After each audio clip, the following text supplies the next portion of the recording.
দেশে প্রতি বছর কমছে চিংড়ি রপ্তানি। বৈশ্বিক অর্থনৈতিক মন্দার সঙ্গে বেড়েছে দেশীয় চাষিদের উৎপাদন খরচ। গরমের কারণেও উৎপাদন কম হচ্ছে। এছাড়া চিংড়ির গুণগত মান ঠিক রাখতে না পারায় শত কোটি টাকার ক্ষতির আশঙ্কা করছেন ব্যবসায়ীরা। দেশের অন্যতম রপ্তানি পণ্য হিমায়িত চিংড়ি। তবে বিশ্ব অর্থনৈতিক মন্দা এবং আন্তর্জাতিক বাজারে ভেনামি চিংড়ির চাহিদা বেশি থাকায় প্রতিযোগিতায় টিকতে পারছে না দেশি বাগদা ও গলদা চিংড়ি।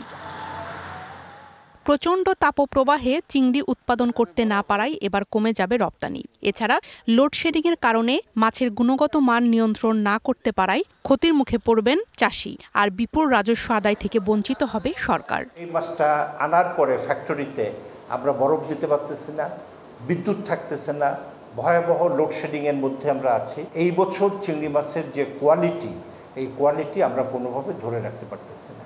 ওয়ালটন ফ্রিজ কিনে অনেকের মতো আপনিও হয়ে যেতে পারেন মিলেনিয়াল। সেরা পণ্যের সেরা অফার। রপ্তানিযোগ্য চিংড়ির গুণগত মান ঠিক না রাখতে পারলে নানা ধরনের জটিলতায় পড়ার আশঙ্কায় ব্যবসায়ীরা। বায়াররা সবসময় তাদের কমিটমেন্ট এবং মাছের গুণগত মানের উপরে খেয়াল রাখে।